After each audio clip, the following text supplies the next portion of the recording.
നമസ്കാരം, എല്ലാവർക്കും ഹാബിറ്റസ് പീഡിയയുടെ അടുത്തൊരു വീഡിയോയിലേക്ക് സ്വാഗതം. അപ്പോൾ ഇന്നത്തെ വീഡിയോയിൽ നമ്മൾ എക്കണോമിക്സ് PYQ പാർട്ട് 2 ആണ് ചെയ്യുന്നത്. ഫസ്റ്റ് ഫേസ് ഓഫ് ഡിഗ്രി പ്രിലിംസിന് മുമ്പ് നമ്മൾ എക്കണോമിക്സിൻ്റെ പാർട്ട് 1 ഓഫ് PYQs ചെയ്തിട്ടുണ്ടായിരുന്നു. അപ്പോൾ ആ വീഡിയോ കണ്ടിട്ടില്ലാത്തവർ അതും കൂടെ പോയിട്ടൊന്ന് ചെക്കൗട്ട് ചെയ്യുക കേട്ടോ. അതുപോലെ ബാക്കി എല്ലാ സബ്ജക്ട്സിൻ്റെയും PYQs നമ്മൾ ഓൾറെഡി അപ്ലോഡ് ചെയ്തിട്ടുണ്ട്. അപ്പോൾ വീഡിയോസ് ആദ്യമായിട്ട് കാണുന്നവരാണെങ്കിൽ അതെല്ലാം ഒന്ന് ചെക്കൗട്ട് ചെയ്തേക്കണേ. സോ നമുക്ക് ക്വസ്റ്റ്യൻസിലേക്ക് കടക്കാം. ആദ്യത്തെ ചോദ്യം: സാധനങ്ങളുടെയും സേവനങ്ങളുടെയും ഉൽപാദന പ്രക്രിയയിൽ ഒരു രാജ്യം അഭിമുഖീകരിക്കുന്ന അടിസ്ഥാന സാമ്പത്തിക പ്രശ്നങ്ങളിൽ സാങ്കേതിക വിദ്യയുടെ തെരഞ്ഞെടുപ്പിനെ കുറിച്ച് പ്രതിപാദിക്കുന്നത് ചുവടെ തന്നിരിക്കുന്ന ഏത് ചോദ്യത്തിലാണ്? അപ്പം നമ്മളൊരു പ്രൊഡക്ഷൻ സ്റ്റാർട്ട് ചെയ്യുമ്പം അവിടെ നമ്മൾ ഏറ്റവും ആദ്യം അഭിമുഖീകരിക്കുന്ന ചോദ്യം, അല്ലെങ്കിൽ ഏറ്റവും ഇമ്പോർട്ടൻ്റ് ആയിട്ട് നമ്മൾ അഭിമുഖീകരിക്കുന്ന ചോദ്യം, അപ്പോൾ നമ്മൾ എന്ത് ടെക്നോളജി യൂസ് ചെയ്യണം, അല്ലെങ്കിൽ എങ്ങനെയാണ് അത് ചെയ്യേണ്ടത്, പ്രൊഡക്ഷൻ എന്ന് പറയുമ്പം അല്ലേ, അവിടെ എങ്ങനെ ഉൽപ്പാദിപ്പിക്കണം എന്നുള്ളതാണ് ഇമ്പോർട്ടൻ്റ് ആയിട്ടുള്ള ചോദ്യം വരുന്നത്. അപ്പോൾ ഓപ്ഷൻ ബി ആണ് ശരി ഉത്തരം. എന്തുൽപ്പാദിപ്പിക്കണം, ആർക്ക് വേണ്ടി എന്നുള്ളതൊക്കെ സെക്കൻഡറി ആണ് വരുന്നത്. ഫസ്റ്റ് എങ്ങനെ ഉൽപ്പാദിപ്പിക്കണം, എങ്ങനെയാണ് ഈ പ്രൊഡക്ഷൻ കൊണ്ടുപോകേണ്ടത് എന്നുള്ളതാണ് നമ്മുടെ ഫണ്ടമെന്റൽ ആയിട്ടുള്ള ഒരു കാര്യം വരുന്നത്. ഇനി അടുത്ത ചോദ്യം: താഴെ തന്നിരിക്കുന്നതിൽ ഏത് വിഭാഗമാണ് സാമൂഹിക സുരക്ഷാ കോഡ് 2020 ഉൾപ്പെടാത്തത്? നമ്മൾ കഴിഞ്ഞ വീഡിയോയിലും ഈ ഒരു ചോദ്യം വന്നിട്ടുണ്ടായിരുന്നു. റിപ്പീറ്റഡ് ആയിട്ട് രണ്ടാമത്തെ തവണയാണ് ഈ ചോദ്യം കാണുന്നത്. അപ്പം സോഷ്യൽ സെക്യൂരിറ്റി ബിൽ 2020 അതിൽ ആരാണ് ഉൾപ്പെടാത്തത്? സർക്കാർ ജീവനക്കാരാണല്ലേ. കാരണം എന്താ, അവർ ഓൾറെഡി സെക്യൂർ ആയിട്ടുള്ള ഒരു ജോബ് പൊസിഷനിലാണ്. ഈ ദിവസ വേതനക്കാർ, ഗിഗ് പ്ലാറ്റ്ഫോം തൊഴിലാളികൾ, അതുപോലെ തന്നെ അതിഥി തൊഴിലാളികൾ എന്നൊക്കെ പറയുമ്പം ഒരു സെക്യൂരിറ്റി ഇല്ലാത്തൊരു, സേഫ്റ്റി ഇല്ലാത്തൊരു ജോബാണല്ലേ. ഒരു അഷുറൻസ് ഇല്ല അവർക്ക്, എത്ര കാലം ജോലി ഉണ്ടാവും, അല്ലെങ്കിൽ എപ്പോൾ വേണോ പിരിച്ചുവിടാം, അങ്ങനെ ഒരു പ്രൊട്ടക്ഷൻ ഇല്ല അവർക്ക്. അപ്പം അങ്ങനെയുള്ള ഒരു അൺസർട്ടൈൻ ആയിട്ടുള്ള ജോബ് ചെയ്യുന്ന ആളുകൾക്കാണ് ഈ സാമൂഹിക സുരക്ഷാ കോഡിന്റെ പ്രൊട്ടക്ഷൻ ഉണ്ടാവുന്നത്. അടുത്ത ചോദ്യം: വരും തലമുറയ്ക്ക് അവരുടെ ആവശ്യങ്ങൾ നിറവേറ്റാനുള്ള കഴിവിൽ കുറവ് വരാതെ ഇന്നത്തെ തലമുറ അവരുടെ ആവശ്യങ്ങൾ നിറവേറ്റുന്ന സമീപനമാണ് സുസ്ഥിര വികസനം. ഈ പ്രസ്താവന മുന്നോട്ട് വെച്ചത് ആരാണ്? അല്ലെങ്കിൽ എന്ത് റിപ്പോർട്ട്, എന്ത് കമ്മീഷനാണ്? ബ്രെഡ്ലാൻഡ് കമ്മീഷൻ ആണ്. ഓപ്ഷൻ എ ആണ് ശരി ഉത്തരം വരുന്നത്. ബ്രെഡ്ലാൻഡ് കമ്മീഷൻ എന്ന് പറയുമ്പം അവർ കോമൺ ഫ്യൂച്ചർ എന്ന് പറയുന്ന ഒരു റിപ്പോർട്ടാണ് അവര് വെച്ചത്. 1987 യുണൈറ്റഡ് നേഷൻസിന്റെ വേൾഡ് കമ്മീഷൻ ഓൺ എൻവയോൺമെന്റ് ഡെവലപ്മെന്റിൽ ആ ഒരു കോൺഫറൻസിൽ വെച്ചിട്ടാണ് ഇവര് ബ്രെഡ്ലാൻഡ് കമ്മീഷൻ റിപ്പോർട്ട് മുന്നോട്ട് വയ്ക്കുന്നത്. അപ്പം ആ റിപ്പോർട്ടിന്റെ പേര് ഓർത്തിരിക്കുക. അതിന്റെ ടൈറ്റിലാണ് അവർ കോമൺ ഫ്യൂച്ചർ, ഇയർ 1987 കേട്ടോ. ഒരു പ്രദേശത്തെ 20 അംഗങ്ങളോളം വരുന്ന ആളുകൾ ഒത്തുചേർന്ന് ചെറിയ സംഘങ്ങൾ രൂപീകരിക്കുന്നു. ഓരോ അംഗവും നിശ്ചിത തുക സംഘത്തിൽ നിക്ഷേപിക്കുന്നു. ബാങ്കുകൾ ഈ സംഘങ്ങൾക്ക് കുറഞ്ഞ നിരക്കിൽ വായ്പ നൽകുന്നു. അങ്ങനെ 2 രീതിയിൽ കിട്ടിയ പണം മൂലധനമാക്കി അംഗങ്ങൾക്ക് വായ്പ നൽകുന്നു. ഈ സമ്പ്രദായമാണ്. അപ്പൊ ഈ സമ്പ്രദായത്തിന് എന്താ പറയാ? മൈക്രോ ഫിനാൻസ് എന്നാണ് പറയുക. ഇപ്പൊ നമ്മുടെ കുടുംബശ്രീ വഴിയൊക്കെ നടത്തുന്നതും ഒക്കെ ഏകദേശം ഇതുപോലൊരു പരിപാടിയാണ്. അപ്പം ഈ സെൽഫ് ഹെൽപ്പ് ഗ്രൂപ്പുകളാണ് ഇങ്ങനെ മൈക്രോ ഫിനാൻസിംഗ് ഒക്കെ കൂടുതലായിട്ടും ചെയ്യുക. അപ്പൊ ഇതിന്റെ ഫീച്ചേഴ്സ് എന്നൊക്കെ പറഞ്ഞാൽ ഇവർക്ക് ചെറിയ ലോൺ എമൗണ്ടുകളായിരിക്കും കിട്ടുക. അതുപോലെ തന്നെ കൊളാട്രലൊന്നും, ഇപ്പം ബാങ്കിൽ നിന്ന് ലോൺ കിട്ടാൻ കൊളാട്രലൊന്നും വെക്കണമെന്നില്ല. അതുപോലെ തന്നെ ഗ്രൂപ്പ് ലെൻഡിങ് ആണ്. ഒരു ഗ്രൂപ്പായിട്ടുള്ള ആൾക്കാർക്കാണ് ഇവർ പൈസ, അതായത് ബാങ്കിൽ നിന്ന് പണം കിട്ടുക. അതുപോലെ തന്നെ ഇവരുടെ കൂട്ടത്തിൽ തന്നെയാണ് ഇപ്പം നമ്മൾ കുറി കൂടിയിട്ടൊക്കെ ആളുകൾ എടുക്കില്ലേ, അതുപോലെ തന്നെ ആഴ്ച അല്ലെങ്കിൽ മാസം കണക്കിൽ ഇവരിങ്ങനെ ആളുകൾക്ക് ആവശ്യത്തിനനുസരിച്ച് പൈസ അവർ ലെൻഡ് ചെയ്യും. അതുപോലെ ഹൈ ഫ്രീക്വൻസി റീപേയ്മെന്റ്സ്, ഈ കൊടുക്കുന്ന ആളുകളൊക്കെ തിരിച്ചടയ്ക്കുമെന്നുള്ളത് ഉറപ്പാണ്. നല്ല രീതിയിൽ കടം കൊടുക്കൽ മാത്രമല്ല, നല്ല രീതിയിൽ തിരിച്ചടവും ഉണ്ടാവുന്നുണ്ട്. അപ്പം അത് ഒരു വിശ്വാസ്യത കൂടിയാണല്ലോ. അപ്പൊ ഹൈ ഫ്രീക്വൻസി റീപേയ്മെന്റ്സ് നടക്കുന്നതുകൊണ്ട് ആ ഒരു മോണിറ്ററി പ്രോസസ്സും, അതുപോലെ തന്നെ ആ ഒരു അവിടെ സർക്കുലേഷൻ ഓഫ് മണി പ്രോപ്പറായിട്ട് നടക്കുന്നുണ്ട്. അതുപോലെ തന്നെ ആളുകൾക്ക് ആവശ്യത്തിന് ഇമ്മീഡിയറ്റ് ആയിട്ട് പൈസ കിട്ടുന്നുണ്ട്. ഇൻകം ജനറേഷൻ ഫോക്കസ്, അപ്പം ഇത് കൊടുക്കലും വാങ്ങലും അതിന്റെ ചെറിയൊരു പലിശ അവർ ഒരുപക്ഷെ ഈടാക്കുന്നുണ്ടെങ്കിൽ അതുവഴി ഇൻകം ജനറേഷൻ, പിന്നെ ഇത് വെച്ചിട്ട് അവർ സംരംഭങ്ങൾ തുടങ്ങുന്നുണ്ടാവാം. അപ്പം അതുവഴി അവർക്ക് ഇൻകം ജനറേഷൻ കിട്ടുന്നുണ്ടാവും. കൂടുതലും ഈ സെൽഫ് ഹെൽപ്പ് ഗ്രൂപ്പുകൾ പ്രയോറിറ്റൈസ് ചെയ്യുന്നത് വുമനെയാണ്. അപ്പൊ അതുകൊണ്ടാണ് നമ്മുടെ കുടുംബശ്രീ പോലെയുള്ള കൂട്ടായ്മകൾക്ക് ഇതിൽ കൂടുതൽ മുൻഗണന ലഭിക്കുന്നത്. അപ്പൊ അതാണ് മൈക്രോ ഫിനാൻസിങ്ങിനെ പറ്റി നമ്മൾ ബേസിക് ആയിട്ട് അറിഞ്ഞിരിക്കേണ്ട കാര്യങ്ങൾ കേട്ടോ. ഇനി ഇന്ത്യയുടെ 16ാം ധനകാര്യ കമ്മീഷൻ ചെയർമാൻ ആരാ? ഒരുപാട് റിപ്പീറ്റഡ് ആയിട്ട് വന്നിട്ടുള്ള ക്വസ്റ്റ്യൻ ആണ്. ഡോക്ടർ അരവിന്ദ് പനഗരിയാണ് നമ്മുടെ 16ാം ധനകാര്യ കമ്മീഷന്റെ ചെയർമാൻ.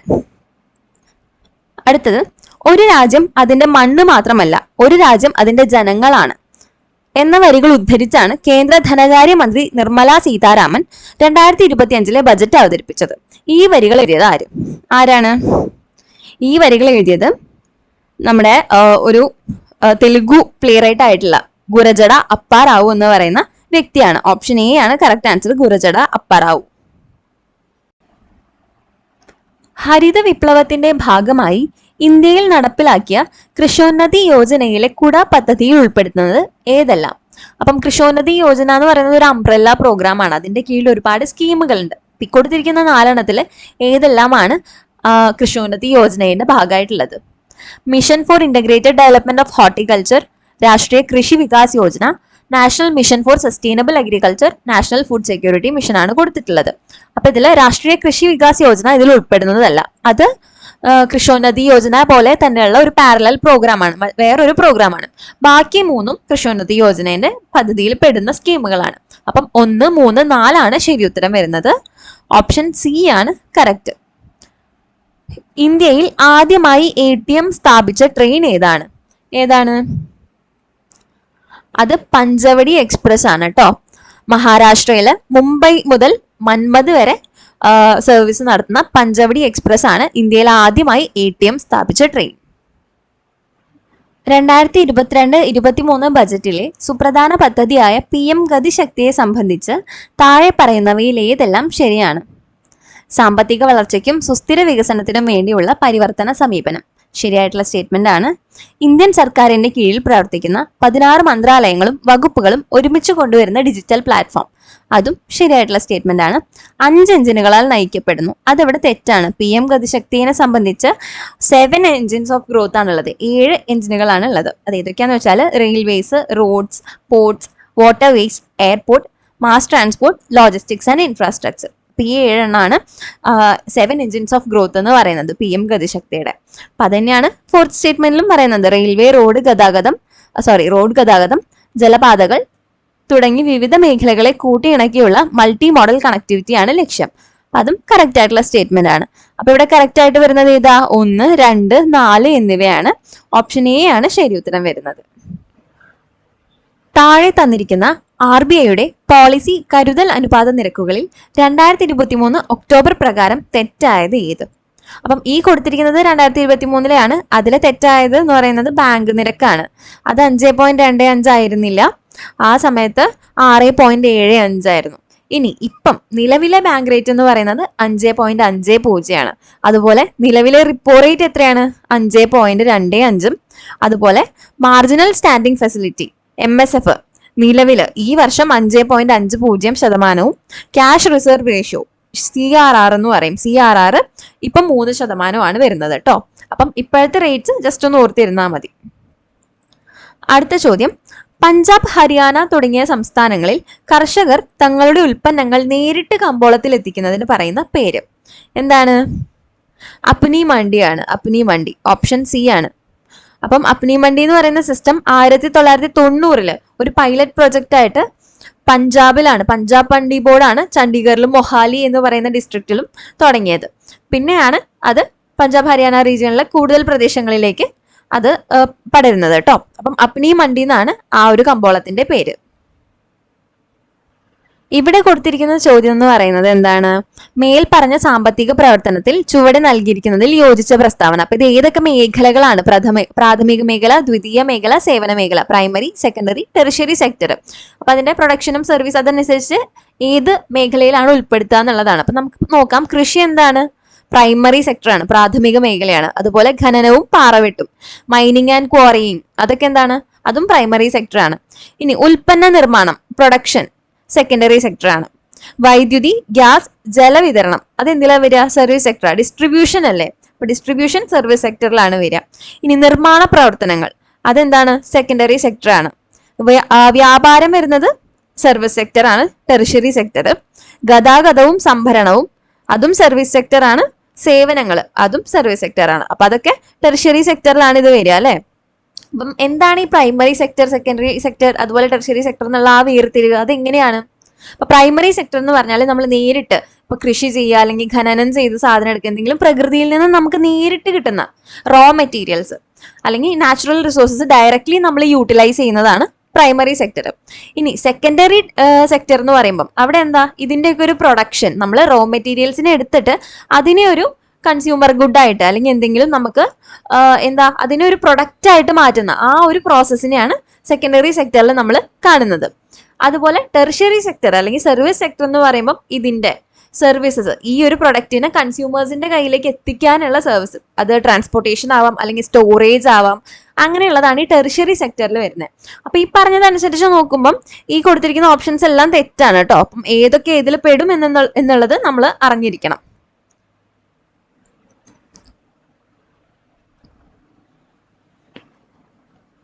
ഹരിത വിപ്ലവവുമായി ബന്ധപ്പെട്ട് ചുവടെ നൽകിയിരിക്കുന്നതിൽ യോജിക്കാത്ത പ്രസ്താവന ഏത്? ഹരിത വിപ്ലവത്തിൽ അത്യുൽപാദന ശേഷിയുള്ള വിത്തിനങ്ങൾ ഉപയോഗിച്ചു. അത് ശരിയായിട്ടുള്ള സ്റ്റേറ്റ്മെന്റ് ആണ്. ഹരിത വിപ്ലവത്തിന്റെ രണ്ടാം ഘട്ടം ഏകദേശം 1960 പകുതി മുതൽ 1970 പകുതി വരെയാണ്. അപ്പൊ ഇവിടെ രണ്ടാം ഘട്ടമാണ് നമ്മളോട് ചോദിച്ചിരിക്കുന്നത്. ഹരിത വിപ്ലവം തുടങ്ങുന്നത് 1960-കളിലാണ്, അപ്പം 60 പകുതികളിൽ. അപ്പം അതിന്റെ ആദ്യഘട്ടമാണ്. 1970 പകുതി മുതൽ 80 പകുതി വരെയാണ് രണ്ടാം ഘട്ടം വരുന്നത്. അപ്പൊ ബി ആണ് ഇവിടെ ഉത്തരം വരുന്നത്. ബി ആണ് തെറ്റായിട്ടുള്ള സ്റ്റേറ്റ്മെന്റ്. ഇനി ബാക്കി രണ്ട് സ്റ്റേറ്റ്മെന്റ് കൂടെ നമുക്ക് വായിക്കാം, അത് രണ്ടും ശരിയാണ് കേട്ടോ. ഹരിത വിപ്ലവ സാങ്കേതിക വിദ്യയുടെ വ്യാപനം ഇന്ത്യയെ ഭക്ഷ്യധാന്യങ്ങളുടെ കാര്യത്തിൽ സ്വയം പര്യാപ്തത കൈവരിക്കാൻ പ്രാപ്തമാക്കി. ശരിയാണ്. ഹരിത വിപ്ലവത്തിന് ഉപയോഗപ്പെടുത്തിയ സാങ്കേതിക വിദ്യയുടെ പരിണത ഫലമായി ചെറുകിട കർഷകരും വൻകിട കർഷകരും തമ്മിലുള്ള അന്തരം വർദ്ധിച്ചു. അതും ശരിയാണ്. റിച്ച് ഫാമേഴ്സ് കൂടുതൽ റിച്ചായി, പുവർ ഫാമേഴ്സ് വീണ്ടും പുവറായി. അപ്പം അവർ തമ്മിലുള്ള ഗ്യാപ്പ് കൂടി. അടുത്ത ചോദ്യം, പുറം പണി കരാർ ഔട്ട്സോഴ്സിംഗ് നവസാമ്പത്തിക പരിഷ്കാരത്തിന്റെ ഏത് നയത്തിന്റെ പരിണത ഫലമാണ്? അപ്പം ഏതിന്റെയാണ്? ആഗോളവൽക്കരണത്തിന്റെ ആണ് അല്ലെ, ഗ്ലോബലൈസേഷന്റെ ആണ്. അപ്പൊ ഗ്ലോബലൈസേഷൻ വന്നതിന് ശേഷമാണ് ഈ ഔട്ട്സോഴ്സിംഗ് ഒക്കെ ഇത്രയും കൂടുതലായിട്ട് നമുക്ക് കാണാൻ കഴിയുന്നത്. ഇപ്പൊ നമ്മുടെ ഇന്ത്യയിൽ ഇരുന്നു കൊണ്ട് തന്നെ ഒരു അമേരിക്കൻ കമ്പനിയിലേക്ക് നമുക്ക് ഔട്ട്സോഴ്സ് ചെയ്ത് ഇവിടെ ഇരുന്ന് നമുക്ക് അവർക്ക് വേണ്ടി പണിയെടുക്കാൻ സാധിക്കുന്നു. അപ്പം നമ്മുടെ റിസോഴ്സസ് ആയിക്കോട്ടെ അല്ലെങ്കിൽ കാര്യങ്ങൾ, ഹ്യൂമൻ റിസോഴ്സ് കേട്ടോ, അതൊക്കെ നമുക്ക് ഔട്ട്സോഴ്സിങ് ചെയ്യാൻ പറ്റുന്നത് ആഗോളവൽക്കരണത്തിന്റെ ഭാഗമായിട്ടാണ്. ഇനി അന്ത്യോദയ അന്ന യോജന നിലവിൽ വന്ന വർഷം ഏത് വർഷമാണ്? 2000-ലാണ്. 25 ഡിസംബർ 2000-ലാണ് അന്ത്യോദയ അന്ന യോജന നിലവിൽ വരുന്നത്. 2025 മെയ് 2-ന് പ്രധാനമന്ത്രി നരേന്ദ്രമോദി ഉദ്ഘാടനം ചെയ്ത വിഴിഞ്ഞം തുറമുഖത്തിന്റെ പ്രധാന സവിശേഷതകൾ. ഇന്ത്യയിലെ ആദ്യത്തെ ആഴക്കടൽ ഷിപ്മെന്റ് തുറമുഖം. ശരിയാണ്. ഇന്ത്യയിലെ ആദ്യത്തെ ഓട്ടോമേറ്റഡ് തുറമുഖം. അതും ശരിയാണ്.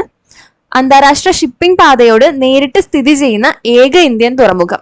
അതും ശരിയായിട്ടുള്ള സ്റ്റേറ്റ്മെന്റ് ആണ്. ഇന്ത്യയിലെ ഏറ്റവും ആഴമേറിയ ബ്രേക്ക് വാട്ടർ. അതും ശരിയാണ്. അപ്പൊ ഇവിടെ ഈ പറഞ്ഞ സ്റ്റേറ്റ്മെന്റ് എല്ലാം ശരിയാണ്. ഓപ്ഷൻ ഡി ആണ് കറക്റ്റ് ആൻസർ. ഇന്ത്യയിലെ പുത്തൻ സാമ്പത്തിക നയവുമായി ബന്ധമില്ലാത്തത് താഴെ തന്നിരിക്കുന്നതിൽ ഏതാണ്? അപ്പം ന്യൂ എക്കണോമിക് പോളിസി, പുത്തൻ സാമ്പത്തിക നയം, അതിന്റെ ഭാഗമായിട്ടാണ് LPG റിഫോംസ് നമ്മൾ പഠിച്ചിട്ടുണ്ട് അല്ലെ, ലിബറലൈസേഷൻ, ഗ്ലോബലൈസേഷൻ, പ്രൈവറ്റൈസേഷൻ, അതൊക്കെ വന്നത്. അപ്പം അതിനെ പറ്റി പറയുന്നതിൽ ബന്ധമില്ലാത്തത് തെറ്റായിട്ടുള്ളത് ഏതാണ്? 1991 ആരംഭിച്ചു. ശരിയാണ്. ആഗോളവൽക്കരണം, ഗ്ലോബലൈസേഷൻ. ഇനി നരസിംഹം റിപ്പോർട്ട്, അതും ശരിയാണ്. കാർവേ കമ്മിറ്റിയാണ് ഇവിടെ ബന്ധമില്ലാത്തത്. അപ്പം കറക്റ്റ് ആൻസർ ഓപ്ഷൻ ഡി ആണ്. കാർവേ കമ്മിറ്റി എന്ന് പറയുന്നത് നമ്മുടെ വില്ലേജുകളിലുള്ള സ്മോൾ സ്കെയിൽ ഇൻഡസ്ട്രീസിനെ പറ്റി പഠിക്കാനുള്ളതാണ്. അപ്പം അങ്ങനെ വില്ലേജ് ലെവലിലുള്ള സ്മോൾ സ്കെയിൽ ഇൻഡസ്ട്രീസിനെ പറ്റി റിപ്പോർട്ട് സമർപ്പിക്കുന്നതിനാണ് 1955 കാർവേ കമ്മിറ്റി രൂപീകരിച്ചിട്ടുള്ളത്. അപ്പൊ അതാണ് ഇവിടെ ബന്ധമില്ലാത്തത് കേട്ടോ. ഇനി അടുത്ത ചോദ്യം, ട്രിറ്റിക്കം ഈസ്റ്റിവം ഏതിന്റെ ശാസ്ത്രനാമമാണ്? അപ്പൊ ട്രിറ്റിക്കം ഈസ്റ്റിവം എന്ന് പറയുന്നത് ഗോതമ്പിന്റെ ശാസ്ത്രനാമമാണ്. അതുപോലെ നെല്ലിന്റെ ശാസ്ത്രനാമം എന്താണ്? നമ്മൾ സ്കൂളിലൊക്കെ പഠിച്ചിട്ടുണ്ട്, ഒറീസ സറ്റൈവ അല്ലെ. ഒറീസ സറ്റൈവ എന്നുള്ളതാണ് നെല്ലിന്റെ ശാസ്ത്രനാമം. ഇനി ഈ ക്വസ്റ്റ്യൻ ക്യാൻസൽ ഔട്ട് ആയി പോയതാണ് PSC-യിൽ, എന്ന് വെച്ചാൽ ഓപ്ഷൻസിൽ വന്ന മിസ്റ്റേക്ക് കൊണ്ട്. പക്ഷെ നമുക്ക് ക്വസ്റ്റ്യൻ ഒന്ന് നോക്കാം കേട്ടോ. റിസർവ് ബാങ്ക് ഓഫ് ഇന്ത്യയെ കുറിച്ച് താഴെ തന്നിരിക്കുന്നവയിൽ ശരിയായത് ഏത്? 1935 സ്ഥാപിതമായി. ശരിയാണ്. 1935 ഏപ്രിൽ 1-നാണ് സ്ഥാപിതമായിട്ടുള്ളത്. ബാങ്കുകളുടെ ബാങ്ക് എന്നറിയപ്പെടുന്നു. അതും ശരിയായിട്ടുള്ളതാണ്. ആസ്ഥാനം മുംബൈ ആണ്. ഇനി ധനനയം നിയന്ത്രിക്കുന്നു. ധനനയം എന്ന് പറഞ്ഞാൽ എന്താണ്? ഫിസ്ക്കൽ പോളിസീസ് ഒക്കെ അല്ലെ. അത് ആരാ നിയന്ത്രിക്കുന്നത്? റിസർവ് ബാങ്ക് ഓഫ് ഇന്ത്യ അല്ല. നമുക്ക് അതിനിവിടെ ഫിനാൻസ് മിനിസ്ട്രിയും മറ്റ് ഫിനാൻസ് കമ്മിറ്റികളും ഉണ്ട്. അപ്പൊ ഫിനാൻസ് മിനിസ്ട്രിയാണ് ഇത് നിയന്ത്രിക്കുന്നത്, റിസർവ് ബാങ്ക് ഓഫ് ഇന്ത്യ അല്ല.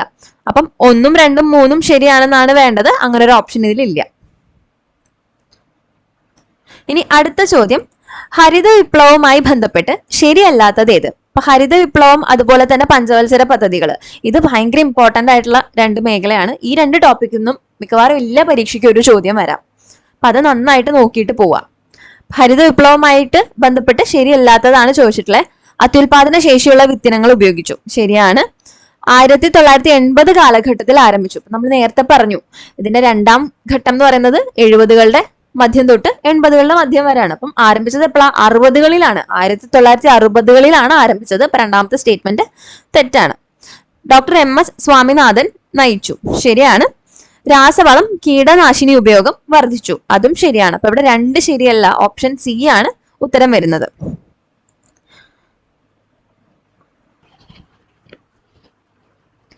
അമൃത് കാൽ എന്ന ആശയവുമായി ബന്ധമില്ലാത്തത് താഴെ തന്നിരിക്കുന്നതിൽ ഏതാണ്? അപ്പൊ അമൃത് കാൽ എന്ന് പറയുന്നത് നമ്മുടെ 75th ഇൻഡിപെൻഡന്റ് ആയിട്ടുള്ള ഇയർ ആയിരുന്നല്ലോ 2023 എന്ന് പറയുന്ന വർഷം. അപ്പൊ ആ വർഷത്തെ യൂണിയൻ ബജറ്റിൽ മുന്നോട്ട് വെച്ച ഒരു ആശയമാണ്. അപ്പൊ അതിന് ഫലമായിട്ട് എന്താണ്, ഇനിയുള്ള ഒരു 25 വർഷക്കാലം ഇന്ത്യ അറ്റ് 100 എന്ന് പറയുന്ന ഒരു മിഷനെ ബേസ് ചെയ്തിട്ട് കൊണ്ടുവരേണ്ട പ്രോഗ്രാംസും ഡെവലപ്മെന്റ് ആയിട്ടുള്ള കാര്യങ്ങളൊക്കെയാണ് അതിൽ ഡിസ്കസ് ചെയ്ത് പോന്നിട്ടുള്ളത്.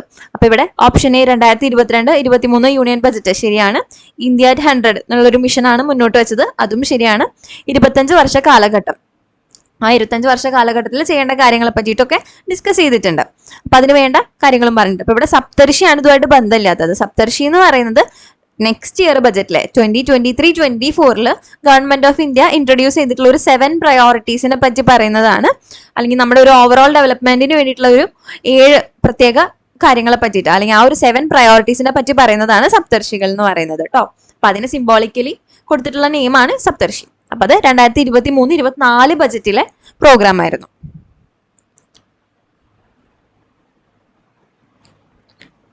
കേരള തീരത്ത് സ്ഥിതി ചെയ്യുന്നതും ഏറ്റവും വലിയ ആഴക്കടൽ തുറമുഖമായി കണക്കാക്കപ്പെടുന്നതും സ്വാഭാവിക ആഴക്കടൽ പ്രവാഹത്തിനും അൾട്രാ ലാർജ് കണ്ടെയ്നർ കപ്പലുകൾ ULCS കൈകാര്യം ചെയ്യാനുള്ള ശേഷിക്കും പേരുകേട്ട തുറമുഖം ഏതാണ്? റീസെന്റ് വന്നത് വിഴിഞ്ഞം തുറമുഖം. ഓപ്ഷൻ ഡി ഒബ്വിയസ് ആയിട്ടുള്ള ആൻസർ ആണ്. ഇനി അടുത്ത ചോദ്യം, ഹരിത വിപ്ലവത്തിന്റെ ഒന്നാം ഘട്ടത്തിൽ 1960 പകുതി മുതൽ 1970 പകുതി വരെ റിപ്പീറ്റഡ് ആയിട്ട് വരുന്നുണ്ട് കേട്ടോ, ശ്രദ്ധിക്കുക. അത്യുൽപാദന ശേഷിയുള്ള വിത്തിനങ്ങളുടെ ഉപയോഗം സാമ്പത്തികമായി മുന്നിൽ നിൽക്കുന്ന മഹാരാഷ്ട്ര, ഹരിയാന, പശ്ചിമ ബംഗാൾ എന്നിവിടങ്ങളിലായി പരിമിതപ്പെട്ടു. അപ്പൊ ഇവിടെ മഹാരാഷ്ട്രയാണ് ഇവിടെ തെറ്റായിട്ട് വരുന്നത്. മഹാരാഷ്ട്രയല്ല, പഞ്ചാബ്, ഹരിയാന, പശ്ചിമ ബംഗാളിലാണ് വരുന്നത്. അപ്പൊ ഈ സ്റ്റേറ്റ്മെന്റ് തെറ്റാണ്. ഹരിത വിപ്ലവത്തിന്റെ പരിണത ഫലമായി ചെറുകിട കർഷകരും വൻകിട കർഷകരും തമ്മിലുള്ള അന്തരം കുറഞ്ഞു. നേരത്തെ നമ്മൾ പറഞ്ഞു കുറയാണോ ചെയ്തത്? അല്ല, കൂടാണ് ചെയ്തത്. അപ്പം ചെറുകിട കർഷകരും വൻകിട കർഷകരും തമ്മിലുള്ള അന്തരം കൂടുകയാണ് ചെയ്തത്, അതും തെറ്റായിട്ടുള്ള സ്റ്റേറ്റ്മെന്റ് ആണ്. ഹരിത വിപ്ലവത്തിലൂടെ കോളനി ഭരണത്തിന് കീഴിൽ കാർഷിക മേഖലയിൽ നിലനിന്നിരുന്ന സ്തംഭനാവസ്ഥ, സ്റ്റാഗ്നൻസി, അത് കുറെയൊക്കെ പരിഹരിക്കാനായി, അത് ശരിയായിട്ടുള്ള സ്റ്റേറ്റ്മെന്റ് ആണ്. അപ്പൊ ഇവിടെ 3 മാത്രമാണ് ശരി. ഓപ്ഷൻ സി ആണ് കറക്റ്റ് ആൻസർ വരുന്നത് കേട്ടോ. അടുത്തത് ചേരുംപടി ചേർക്കലാണ്, മാച്ച് ദ ഫോളോയിങ്. അപ്പൊ ഇവിടെ കൊടുത്തിട്ടുണ്ട് വ്യവസായ മേഖല പരിഷ്കാരം. വ്യവസായ മേഖല പരിഷ്കാരം കൊടുത്തിരിക്കുന്നതിൽ എന്തുമായിട്ടാണ് ബന്ധപ്പെട്ടിരിക്കുന്നത്? ഒട്ടേറെ വ്യവസായങ്ങളിൽ ഉൽപ്പന്നങ്ങളുടെ വില നിർണ്ണയിക്കാൻ വിപണിയെ കൂടി അനുവദിച്ചു, ശരിയാണ്. അപ്പം A 1 തന്നെയാണ്, നേരിട്ടാണ് വരുന്നത്. ഇനി ധനകാര്യ പരിഷ്കാരം എന്താ വരുന്നത്? നിരവധി സ്വകാര്യ ബാങ്കുകൾ നിലവിൽ വന്നു. ധനകാര്യം, എക്കണോമിക് റിഫോംസ് വന്നതിന് ശേഷമാണ് ഒരുപാട് പ്രൈവറ്റ് ബാങ്കുകൾ അല്ലെങ്കിൽ കൊമേഴ്ഷ്യൽ ബാങ്കുകളൊക്കെ കൂടുതലായിട്ട് നിലവിൽ വരുന്നത്. അപ്പം B2 ആണ് വരുന്നത്. വിദേശ വിനിമയ പരിഷ്കാരം, ഇന്ത്യയുടെ രൂപയുടെ വിനിമയ നിരക്ക് വിദേശ നാണ്യത്തിന്റെ ചോദനത്തെയും പ്രധാനത്തെയും ആശ്രയിച്ച് തീരുമാനിക്കാൻ തുടങ്ങി. അപ്പം C3 തന്നെയാണ് വരുന്നത്. ഇനി വ്യാപാര നിക്ഷേപ നയ പരിഷ്കാരം, ഇന്ത്യൻ വ്യാവസായിക ഉൽപാദനത്തിൽ അന്താരാഷ്ട്ര മത്സരക്ഷമത വർദ്ധിപ്പിക്കുക. അപ്പൊ ഫോറിൻ ഇൻവെസ്റ്റ്മെന്റിന്റെ റിഫോംസ് വന്നപ്പോ എന്താണ്, നമ്മുടെ ഇവിടെ ഒരു കോമ്പറ്റീഷൻ കൂടി അല്ലേ, നമ്മുടെ ഇന്ത്യയിലെ ഡൊമസ്റ്റിക് മാർക്കറ്റിലെ കോമ്പറ്റീഷൻ കൂടി. അപ്പൊ അതിനനുസരിച്ച് നമ്മുടെ മത്സരക്ഷമത വർദ്ധിപ്പിക്കുക എന്നുള്ള ഒരു ലക്ഷ്യം വെച്ചിട്ടാണ് ഫോറിൻ ഡയറക്റ്റ് ഇൻവെസ്റ്റ്മെന്റിന്റെ ഒക്കെ കാര്യങ്ങളിൽ എന്തോന്നത് പരിഷ്കാരം കൊണ്ടുവന്നത്. അപ്പൊ ഇവിടെ കറക്റ്റ് ആയിട്ട് വരുന്ന ഓപ്ഷൻ ഏതാണ്? ഓപ്ഷൻ ബി ആണ്. ഇനി അടുത്ത ചോദ്യം, പഞ്ചവത്സര പദ്ധതിയുടെ ലക്ഷ്യങ്ങളിൽ പെടാത്തത്. പഞ്ചവത്സര പദ്ധതിയുടെ ലക്ഷ്യങ്ങൾ എന്ന് പറയുമ്പോൾ നമ്മൾ മുമ്പ് ഒരു കോഡ് പറഞ്ഞിരുന്നു കഴിഞ്ഞ വീഡിയോയിൽ അല്ലെ, ജെംസ്, ഗ്രോത്ത്, ഇക്വിറ്റി, മോഡേണൈസേഷൻ, അതുപോലെ തന്നെ സെൽഫ് സഫിഷ്യൻസി. അപ്പം ഗ്രോത്ത് വളർച്ചയുണ്ട്, ഇക്വിറ്റി ഇതിൽ കൊടുത്തിട്ടില്ല, അതുപോലെ മോഡേണൈസേഷൻ ആധുനികവൽക്കരണം, സ്വാശ്രയത്വം, സെൽഫ് സഫിഷ്യൻസി. അപ്പൊ ഇതിൽ പെടാത്തത് ഏതാ? ആരോഗ്യം. അപ്പൊ നിങ്ങൾ ആ കോഡ് പഠിച്ചാൽ മതി. Gems, growth, equity, modernity, self sufficiency കേട്ടോ. അതാണ് പഞ്ചവത്സര പദ്ധതിയുടെ ഒബ്ജക്റ്റീവ്സിൽ വരുന്നത്. അടുത്ത ചോദ്യം, നീതി ആയോഗിനെ സംബന്ധിച്ച് താഴെ നൽകിയിരിക്കുന്നവയിൽ തെറ്റല്ലാത്ത പ്രസ്താവനകൾ, അതായത് ശരിയായിട്ടുള്ള പ്രസ്താവനകളാണ് ചോദിക്കുന്നത്. ആസൂത്രണ കമ്മീഷന് പകരം 2005 നീതി ആയോഗ് നിലവിൽ വന്നു. 2005 വന്നത്? 2015 വന്നത്. അപ്പൊ ഇത് തെറ്റാണ്. കേന്ദ്രഭരണ പ്രദേശങ്ങളിലെ ലഫ്റ്റനന്റ് ഗവർണർമാർ നീതി ആയോഗിലെ അംഗങ്ങളായിരിക്കും. അത് ശരിയായിട്ടുള്ള സ്റ്റേറ്റ്മെന്റ് ആണ്. ഇനി national industry four transforming India എന്നതിന്റെ ചുരുക്കെഴുത്താണ് നീതി ആയോഗ്.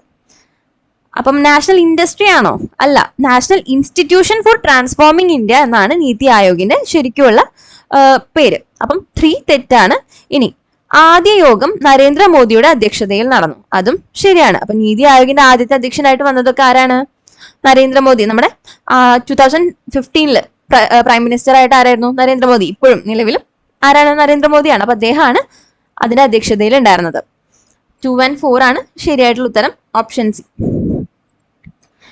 അടുത്ത ചോദ്യം, 2024 സാമ്പത്തിക ശാസ്ത്ര നോബൽ സമ്മാനം നേടിയവരിൽ ഉൾപ്പെടാത്തത് ആരാണ്?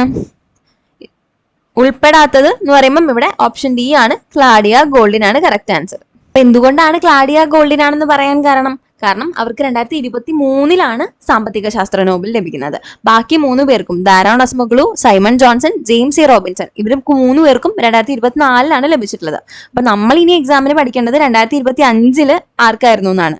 2025 ജോയൽ മോക്കിർ, ഫിലിപ്പ് ആഗിയോൺ, അതുപോലെ തന്നെ പീറ്റർ ഹോബിറ്റ്, ഇവർക്ക് 3 പേർക്കാണ് 2025 നോബൽ പ്രൈസ് കിട്ടിയിട്ടുള്ളത് കേട്ടോ. അപ്പൊ അത് എന്തായാലും ഓർത്തിരിക്കുക, മിക്കവാറും ചോദിക്കാം. അടുത്ത ചോദ്യം, പ്രതിശീർഷ വരുമാനം എന്നത് എന്താണ്? പ്രതിശീർഷ വരുമാനം എന്ന് പറയുന്നത് ദേശീയ വരുമാനം ഡിവൈഡഡ് ബൈ ആകെ ജനസംഖ്യ. അപ്പം പെർ ക്യാപിറ്റ ഇൻകം എന്നുള്ളതാണ് പ്രതിശീർഷ വരുമാനം. അപ്പം total national income divided by total population, അതാണ് പ്രതിശീർഷ വരുമാനം എന്ന് പറയുന്നത്. ഒരു നിശ്ചിത കാലത്തേക്ക് സാധാരണ നികുതിക്കുമേൽ ചുമത്തുന്ന അധിക നികുതി, അതിന് എന്താണ് പറയാ? സർചാർജ്. ഓപ്ഷൻ ഡി ആണ് കറക്റ്റ്. സ്വാതന്ത്ര്യത്തിന്റെ 50ാം വർഷത്തിൽ ആരംഭിച്ച പഞ്ചവത്സര പദ്ധതി ഏതാണ്? 9ാം പഞ്ചവത്സര പദ്ധതിയാണ്. 1997 മുതൽ 2002 വരെ ആണ് 9ാം പഞ്ചവത്സര പദ്ധതിയുടെ കാലഘട്ടം എന്ന് പറയുന്നത് കേട്ടോ. ഇനി താഴെ പറയുന്നവയിൽ ശരി ഏത്? Vaghul committee, Indian money market, Sivaraman committee, നബാർഡിന്റെ രൂപീകരണം, കാർവേ കമ്മിറ്റി, ഗ്രാമീണ ചെറുകിട വ്യവസായം. കാർവേ കമ്മിറ്റി നമ്മൾ നേരത്തെ മെൻഷൻ ചെയ്തിരുന്നു അല്ലെ? അപ്പം ഓർത്തിരിക്കുക, ഇത് 3ഉം ശരിയാണ്. അപ്പം ഓപ്ഷൻ ഡി ആണ് കറക്റ്റ് ആൻസർ. എല്ലാം ശരിയാണ് കേട്ടോ. അപ്പൊ ഇത് ഓർത്തിരിക്കുക. വാഗുൽ കമ്മിറ്റി എന്താണ്? ഇന്ത്യൻ മണി മാർക്കറ്റിനെ പറ്റി പഠിക്കാൻ വേണ്ടിയിട്ടുണ്ടായിരുന്നായിരുന്നു. അതുപോലെ ശിവരാമൻ കമ്മിറ്റിയാണ് നബാർഡിന്റെ ഫോർമേഷന് വേണ്ടിയുള്ള റെക്കമെൻഡേഷൻസ് കൊണ്ടുവന്നത്. ഗ്രാമീണ ചെറുകിട വ്യവസായം കാർവേ കമ്മിറ്റി.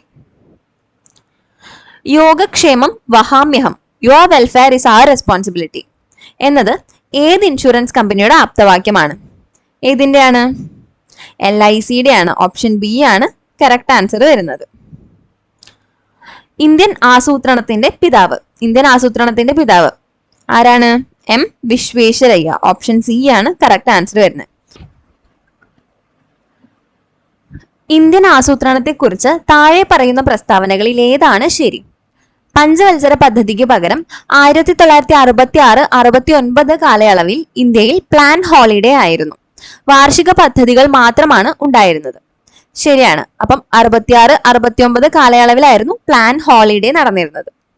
കേന്ദ്രത്തിലെ സർക്കാർ മാറ്റം കാരണം 1978 5ാം പഞ്ചവത്സര പദ്ധതി അതിന്റെ 4ാം വർഷത്തിൽ അവസാനിച്ചു. അതും ശരിയായിട്ടുള്ള സ്റ്റേറ്റ്മെന്റ് ആണ്. 8ാം പഞ്ചവത്സര പദ്ധതി 1990 ആരംഭിക്കാൻ കഴിഞ്ഞില്ല. 1992 മാത്രമാണ് ആരംഭിച്ചത്. അതും ശരിയായിട്ടുള്ള സ്റ്റേറ്റ്മെന്റ് ആണ്. അപ്പൊ ഇവിടെ all of the above, option C ആണ് കറക്റ്റ് വരുന്നത് കേട്ടോ. പിന്നെ കഴിഞ്ഞ വീഡിയോയിൽ നമ്മൾ പറഞ്ഞിരുന്നു ഈ പ്ലാൻ ഹോളിഡേ, അതുപോലെ ആനുവൽ പ്ലാൻസ്, റോളിംഗ് പ്ലാൻ, അതൊക്കെ ഏത് വർഷങ്ങളിലാണ് എങ്ങനെയാണ് നടത്തിയിരുന്നത് എന്നുള്ളത് നമ്മൾ കഴിഞ്ഞ വീഡിയോയിൽ പറഞ്ഞിരുന്നു, എക്കണോമിക്സിന്റെ പാർട്ട് 1. അപ്പൊ അത് എന്തായാലും കാണുക കേട്ടോ.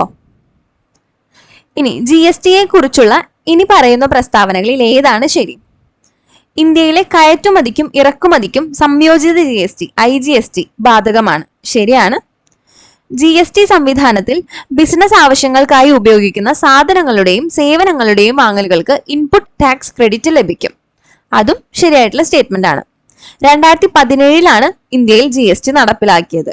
ശരിയാണ്, 2017 ജൂലൈ 1 ഇന്ത്യയിൽ GST നടപ്പിലാക്കുന്നത്. ഇപ്പോൾ ഇവിടെ സി ആണ്, ഓൾ ഓഫ് ദ എബവ് ആണ് കറക്റ്റ് ആൻസർ വരുന്നത് കേട്ടോ. നീതി ആയോഗിനെ കുറിച്ചുള്ള ഇനി പറയുന്ന പ്രസ്താവനകളിൽ ഏതാണ് ശരി? DMEOയും നിലേർഡും നിലേർഡും നീതി ആയോഗിന് കീഴിൽ വരുന്ന 2 അറ്റാച്ച്ഡ് സ്വയംഭരണ സ്ഥാപനങ്ങളാണ്. ശരിയാണ്. ഇന്ത്യൻ രാഷ്ട്രപതി നീതി ആയോഗിന്റെ എക്സ് ഒഫീഷ്യോ ചെയർപേഴ്സണായി പ്രവർത്തിക്കുന്നു. അപ്പം ഇത് തെറ്റാണ്. രാഷ്ട്രപതിയാണോ? ആരാണ് ex officio chairman? Prime minister ആണ്. നമ്മുടെ പ്രധാനമന്ത്രിയാണ് നീതി ആയോഗിന്റെ എക്സ് ഒഫീഷ്യോ ചെയർപേഴ്സൺ. സഹകരണ ഫെഡറലിസം വളർത്തിയെടുക്കുകയും നയരൂപീകരണത്തിൽ സംസ്ഥാനങ്ങളുടെ പങ്കാളിത്തം വർദ്ധിപ്പിക്കുകയും ചെയ്യുക എന്നതാണ് നീതി ആയോഗിന്റെ പ്രധാന ലക്ഷ്യം. അത് ശരിയായിട്ടുള്ള സ്റ്റേറ്റ്മെന്റ് ആണ്. അപ്പൊ ഇവിടെ 1ഉം 3ഉം ആണ് കറക്റ്റ് കേട്ടോ. ഓപ്ഷൻ ഡി ആണ് കറക്റ്റ് ആൻസർ ആയിട്ട് വരുന്നത്. ഹരിത വിപ്ലവത്തെ കുറിച്ച് താഴെ പറയുന്ന പ്രസ്താവനകളിൽ ഏതാണ് ശരി? ധാന്യങ്ങളിൽ സ്വയം പര്യാപ്തത കൈവരിക്കാൻ ഹരിത വിപ്ലവം രാജ്യത്തെ സഹായിച്ചിട്ടുണ്ട്. ഉയർന്ന വിളവ് നൽകുന്ന ഇനം വിത്തുകൾ ഹരിത വിപ്ലവത്തിന്റെ ഏറ്റവും പ്രധാനപ്പെട്ട ഘടകങ്ങളിൽ ഒന്നായിരുന്നു. ഗ്രിഗർ മെന്റലിനെ ഹരിത വിപ്ലവത്തിന്റെ പിതാവായി കണക്കാക്കുന്നു. അപ്പൊ ഇവിടെ 1ഉം 2ഉം ശരിയാണ്. 3 ശരിയാണോ? ഗ്രിഗർ മെന്റൽ ആണോ ഹരിത വിപ്ലവത്തിന്റെ പിതാവ്? ഇന്ത്യയിൽ MS സ്വാമിനാഥനാണ്. നമ്മൾ ലോകത്തിലെടുക്കുമ്പോൾ, വേൾഡിലെടുക്കുമ്പോൾ ആരാണ്? ഡോക്ടർ നോർമൻ ബോർലോ ആണ് ഹരിത വിപ്ലവത്തിന്റെ പിതാവ്. ഗ്രിഗർ മെന്റൽ ആരാണ്? ഒരു ഓസ്ട്രിയൻ ബയോളജിസ്റ്റ് ആണ് കേട്ടോ അദ്ദേഹം. അപ്പം ഹരിത വിപ്ലവത്തിന്റെ പിതാവ് ഡോക്ടർ നോർമൻ ബോർലോ ആണ് കേട്ടോ. ഓപ്ഷൻ 1 and 2 ആണ് ഇവിടെ കറക്റ്റ് ആൻസർ വരുന്നത്. 2021 പൊതുമേഖലാ ബാങ്കുകളുടെ ലയനത്തെ കുറിച്ചുള്ള ഇനി പറയുന്ന പ്രസ്താവനകളിൽ ഏതാണ് ശരി? അപ്പൊ 2021 ലയനത്തിനെ പറ്റിയിട്ടാണ് ചോദിക്കുന്നത്. മുകളിൽ സൂചിപ്പിച്ച ലയനം Indian overseas bank, UCO bank, Punjab and Sindh bank, bank of Maharashtra എന്നിവയെ ബാധിച്ചിട്ടില്ല. ശരിയാണ്. ആന്ധ്ര ബാങ്കും കോർപ്പറേഷൻ ബാങ്കും 2021 കാനറ ബാങ്കിൽ ലയിച്ചു. അത് തെറ്റായിട്ടുള്ള സ്റ്റേറ്റ്മെന്റ് ആണ്. ആന്ധ്ര ബാങ്ക് 2020 യൂണിയൻ ബാങ്കുമായിട്ട് ലയിക്കുന്നത്. കാനറ ബാങ്കുമായിട്ട് ആന്ധ്ര ബാങ്ക് ലയിച്ചിട്ടില്ല. അതുപോലെ തന്നെ 2020 ഏപ്രിൽ 1 സിൻഡിക്കേറ്റ് ബാങ്ക് കാനറ ബാങ്കിൽ ലയിക്കുന്നത്. അപ്പൊ കാനറ ബാങ്കിൽ മെർജ് ചെയ്തിട്ടുള്ള ഒരേ ഒരു ബാങ്ക് എന്ന് പറയുന്നത്, ഒരു മേജർ ബാങ്ക് എന്ന് പറയുന്നത് സിൻഡിക്കേറ്റ് ബാങ്ക് മാത്രമാണ്. ദേന ബാങ്കും വിജയ ബാങ്കും ബാങ്ക് ഓഫ് ബറോഡയുമായി ലയിച്ചത് 2021 ഈ ലയന പ്രക്രിയയുടെ ഭാഗമായിട്ടായിരുന്നു. അപ്പം അത് ബാങ്ക് ഓഫ് ബറോഡയിൽ ലയിച്ചു എന്നുള്ളത് ശരിയാണ്. പക്ഷെ 2021 എപ്പോഴാണ്? 2019 2019 ഏപ്രിൽ 1 ദേന ബാങ്കും വിജയ ബാങ്കും ബാങ്ക് ഓഫ് ബറോഡയായിട്ട് ലയിക്കുന്നത്. അപ്പൊ തേർഡ് സ്റ്റേറ്റ്മെന്റും തെറ്റാണ്. അപ്പൊ ഇവിടെ നമ്മളോട് ഏതാണ് ശരി എന്നല്ലേ ചോദിച്ചേക്കുന്നത്? ഓപ്ഷൻ എ ആണ്, 1 മാത്രം. ഇനി അടുത്ത ചോദ്യം, ദേശീയ കാർഷിക ഗ്രാമീണ വികസന ബാങ്ക് നിലവിൽ വന്ന വർഷം ഏത്?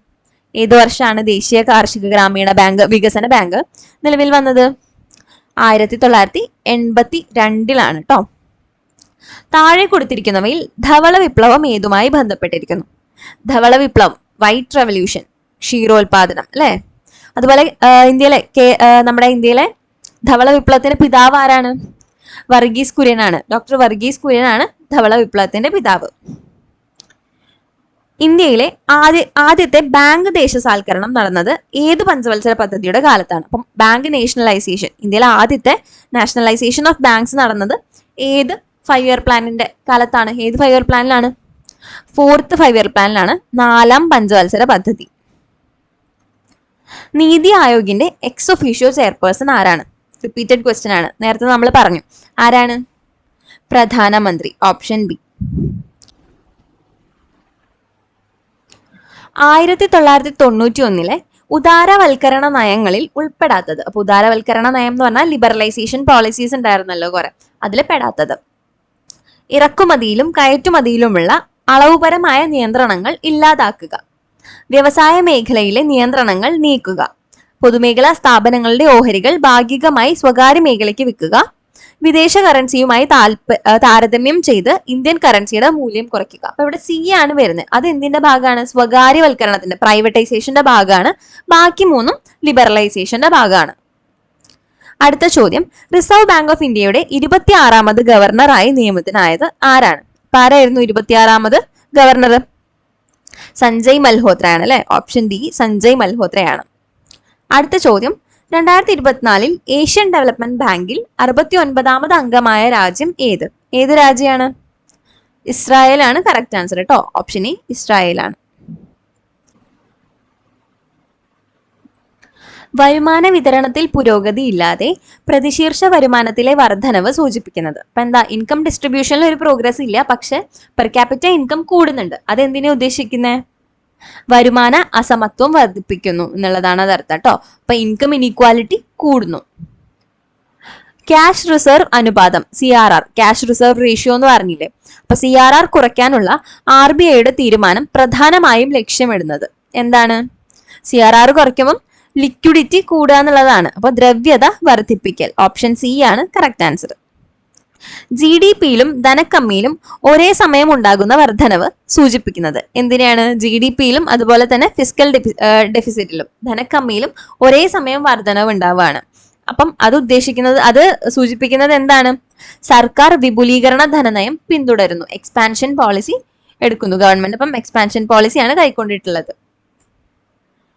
20 പരിപാടി കൊണ്ടുവന്നത് ആര്? 20 പോയിന്റ് പ്രോഗ്രാം ഇന്ദിരാഗാന്ധിയുടെ ആയിരുന്നു 20 പോയിന്റ് പ്രോഗ്രാം. 20 പരിപാടി എന്ന് പറയുന്നത് 1975 അത് ഇംപ്ലിമെന്റ് ചെയ്തത് കേട്ടോ. സാമ്പത്തിക വളർച്ചയുടെ ക്ഷേമ ആഘാതം വിലയിരുത്തുന്നതിനുള്ള ഏറ്റവും നല്ല അളവുകോൽ ഏതാണ്? HDI ആണ്, ഹ്യൂമൻ ഡെവലപ്മെന്റ് ഇൻഡെക്സ്. അടുത്തത് അസേർഷൻ റീസണിംഗ് ആണ്. നീതി ആയോഗ് താഴെ തട്ടിലുള്ള ആസൂത്രണത്തിന് പ്രാധാന്യം നൽകുന്നു. അത് ശരിയാണല്ലേ? ബോട്ടം അപ്പ് അപ്രോച്ച് ആണ്. അപ്പൊ ട്രിക്കിൾ ഡൗൺ തിയറി എന്നൊക്കെ നമ്മൾ പറയുന്നതിന് വിപരീതമായിട്ട് എന്താണ്? താഴേക്കിടയിൽ ഉള്ള പ്രോഗ്രസ് അല്ലെങ്കിൽ താഴേക്കിടയിലുള്ള ഡെവലപ്മെന്റിൽ കൂടെ എങ്ങനെ മുകളിലേക്കും എത്താം എന്നുള്ളതാണ് അവർ ഉദ്ദേശിക്കുന്നത്. അപ്പം ഏറ്റവും ഡൗൺ ട്രോഡൻ ആയിട്ടുള്ള ആൾക്കാരിലേക്ക് ഡെവലപ്മെന്റ് കൊണ്ടുവന്നാലേ അവിടെ ആ പ്രോഗ്രാംസും പോളിസീസും ഇംപ്ലിമെന്റ് ചെയ്താലേ രാജ്യം മുഴുവനും അത് എത്തുള്ളൂ. അപ്പൊ അത് ശരിയാണ്. നീതി ആയോഗ് എന്താണ്? ബോട്ടം അപ്പ് അപ്രോച്ച് ആണ് കേട്ടോ. ഇനി സംസ്ഥാനങ്ങൾക്ക് സാമ്പത്തിക വിഭവങ്ങൾ അനുവദിക്കാൻ ഭരണഘടനാപരമായ അധികാരമുണ്ട്. അത് തെറ്റായിട്ടുള്ള സ്റ്റേറ്റ്മെന്റ് ആണ്. അപ്പൊ ഇവിടെ A മാത്രമാണ് ശരിയായിട്ടുള്ളത്, 6 തെറ്റാണ്. ഓപ്ഷൻ സി ആണ് ഇവിടെ ഉത്തരം വരുന്നത്. അടുത്ത ചോദ്യം, ആഗോളവൽക്കരണം എന്നതുകൊണ്ട് അർത്ഥമാക്കുന്നത് എന്താണ്? രാജ്യങ്ങൾ തമ്മിലുള്ള ദ്രുത സംയോജന പ്രക്രിയയാണ്. രാജ്യങ്ങൾക്കിടയിൽ കൂടുതൽ സാധനങ്ങളുടെയും സേവനങ്ങളുടെയും നിക്ഷേപവും സാങ്കേതിക വിദ്യയും നീങ്ങുന്നു. ലോകത്തിലെ മിക്ക പ്രദേശങ്ങളും പരസ്പരം അടുത്ത ബന്ധം പുലർത്തുന്നു. അത് ശരിയാണ്. അപ്പൊ ഈ കൊടുത്തിരിക്കുന്ന എല്ലാം ശരിയാണ്. ഓപ്ഷൻ ഡി ആണ് ഉത്തരം, മുകളിൽ പറഞ്ഞവയെല്ലാം. വികേന്ദ്രീകൃത ആസൂത്രണത്തിന് തുടക്കം കുറിച്ച പഞ്ചവത്സര പദ്ധതി. ഇപ്പൊ ഡീസെൻട്രലൈസ്ഡ് പ്ലാനിങ്ങിന് തുടക്കം കുറിച്ചത് ഏത് പഞ്ചവത്സര പദ്ധതിയിലാണ്? 9ാം പഞ്ചവത്സര പദ്ധതിയാണ് കേട്ടോ കറക്റ്റ് ആൻസർ. ഹരിത വിപ്ലവത്തിനെ കുറിച്ചുള്ള താഴെ പറയുന്ന പ്രസ്താവനകളിൽ ശരിയായത് ഏത്? അത്യുൽപാദന ശേഷിയുള്ള വിത്തിനങ്ങൾ ഉപയോഗിക്കുക. അപ്പൊ ഹരിത വിപ്ലവത്തിന്റെ ഇതുവരെ നമ്മൾ കണ്ട ചോദ്യങ്ങളിലെല്ലാം ഉള്ള ഒരു സ്റ്റേറ്റ്മെന്റ്, സ്ഥായി ആയിട്ടുള്ള ഒരു സ്റ്റേറ്റ്മെന്റ് ആണ് ഇത് അല്ലേ? ശരിയാണ്. ഇനി ഭക്ഷ്യധാന ഉൽപാദനത്തിൽ വിദേശ ആശ്രയത്വം നേടിയെടുക്കുക. അപ്പൊ ഭക്ഷ്യധാന്യങ്ങളുടെ ഉൽപാദനത്തിൽ വിദേശ ആശ്രയത്വമാണ് നമ്മൾ നേടിയെടുക്കുന്നത്. അല്ല, നമ്മൾ നേരത്തെ പറഞ്ഞു ഒബ്ജക്റ്റീവ്സ് ഏതൊക്കെയാണ്? ജെംസ് എന്ന് പറഞ്ഞു. Growth, equity, modernisation, self sufficiency.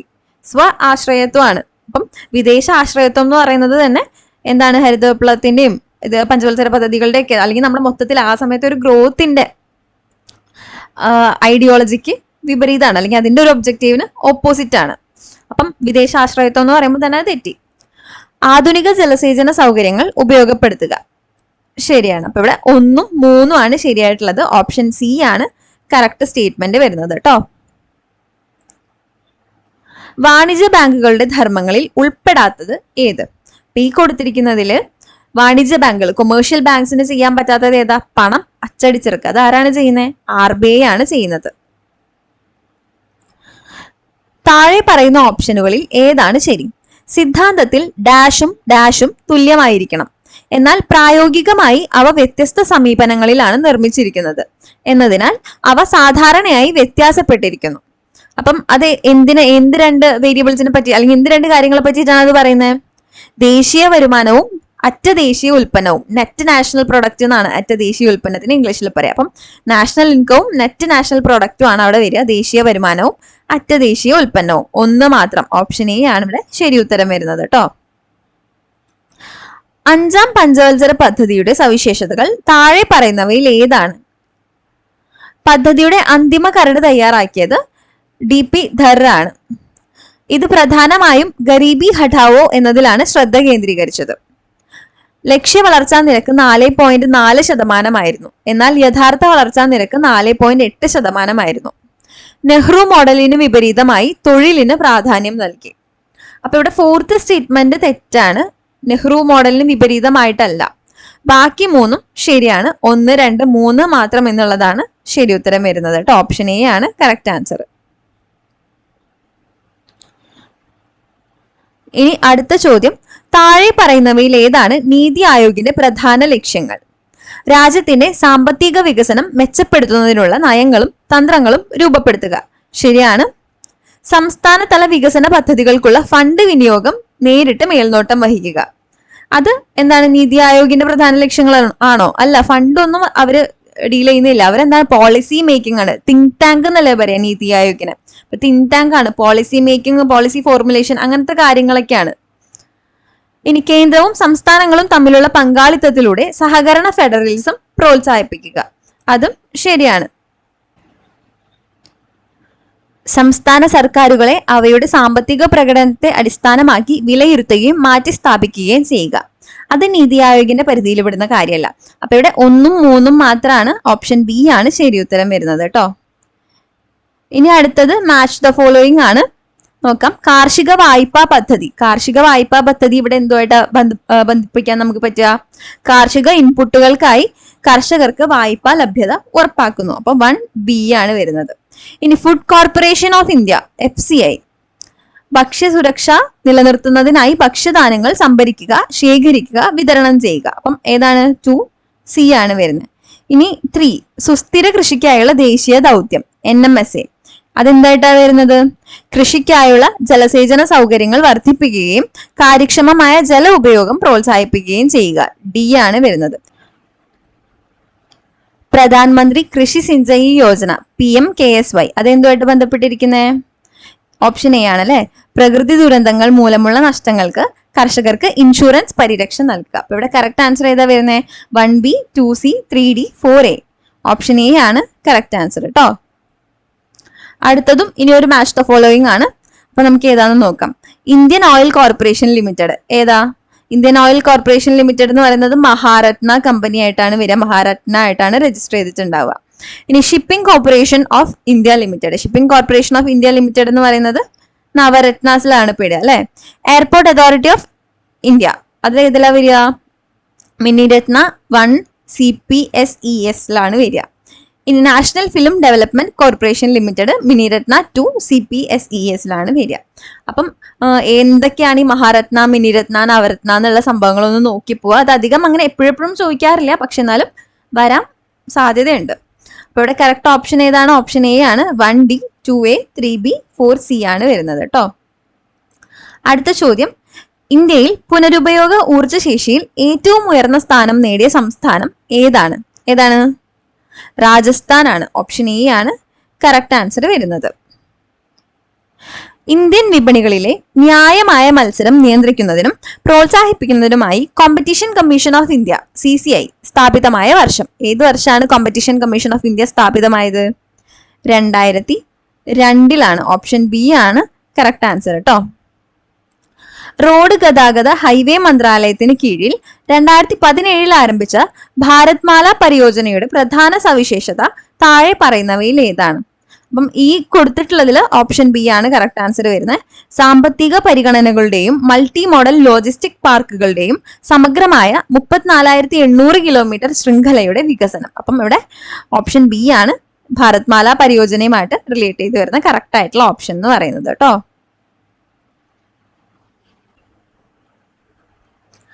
GST council of ഇന്ത്യയെ കുറിച്ചുള്ള താഴെ പറയുന്ന പ്രസ്താവനകളിൽ ഏതാണ് ശരി?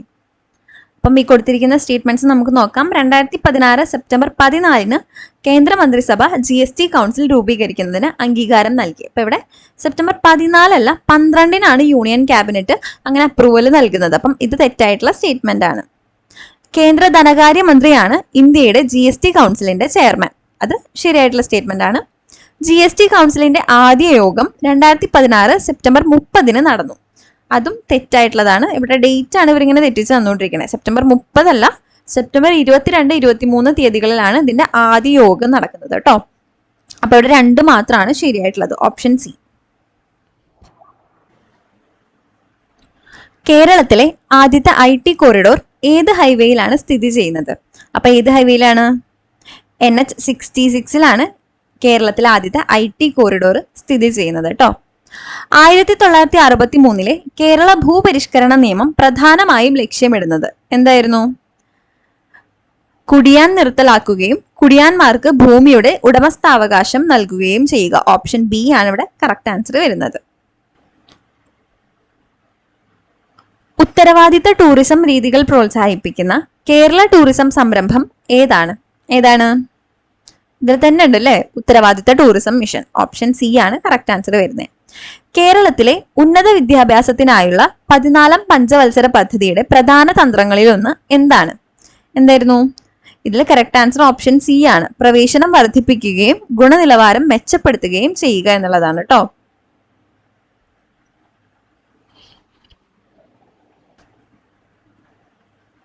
താഴെ കൊടുത്തിരിക്കുന്നവയിൽ ഇന്ത്യൻ പഞ്ചവത്സര പദ്ധതികളുമായി ബന്ധപ്പെട്ട് ശരിയല്ലാത്ത പ്രസ്താവന ഏത്? 1ാം പഞ്ചവത്സര പദ്ധതിയുടെ കാലയളവ് 1951 മുതൽ 1956 വരെയാണ്. ശരിയായിട്ടുള്ള സ്റ്റേറ്റ്മെന്റ് ആണ്. ഹരിത വിപ്ലവത്തിന് തുടക്കം കുറിച്ചത് 3ാം പഞ്ചവത്സര പദ്ധതി കാലത്താണ്. അതും ശരിയായിട്ടുള്ള സ്റ്റേറ്റ്മെന്റ് ആണ്. ഇന്ത്യയിൽ റോളിംഗ് പ്ലാൻ നടപ്പിലാക്കിയത് 1968 1970 കാലയളവിലാണ്. അതാണ് ഇവിടെ തെറ്റായിട്ടുള്ള സ്റ്റേറ്റ്മെന്റ്. ഏത് കാലഘട്ടത്തിലാണ് റോളിംഗ് പ്ലാൻ വരുന്നത്? 1978 80 കാലഘട്ടത്തിലാണ്. അപ്പം സി ആണ് ഉത്തരം വരുന്നത് കേട്ടോ. ഫോർത്ത് സ്റ്റേറ്റ്മെന്റ് ജസ്റ്റ് വായിച്ചേക്കാം. 11ാം പഞ്ചവത്സര പദ്ധതിയുടെ കാലയളവ് 2007 മുതൽ 12 വരെയാണ്. അപ്പൊ അതും ശരിയായിട്ടുള്ള സ്റ്റേറ്റ്മെന്റ് ആണ് കേട്ടോ. 2025-26 കേന്ദ്ര ബജറ്റിൽ പ്രധാനമന്ത്രി ധനധാന്യ കൃഷി യോജന പദ്ധതിയിൽ എത്ര കാർഷിക ജില്ലകൾ ഉൾപ്പെടുന്നു? എത്ര ജില്ലകളാണ്? 100 ജില്ലകളാണ് കേട്ടോ. ഓപ്ഷൻ എ ആണ് കറക്റ്റ് ആൻസർ.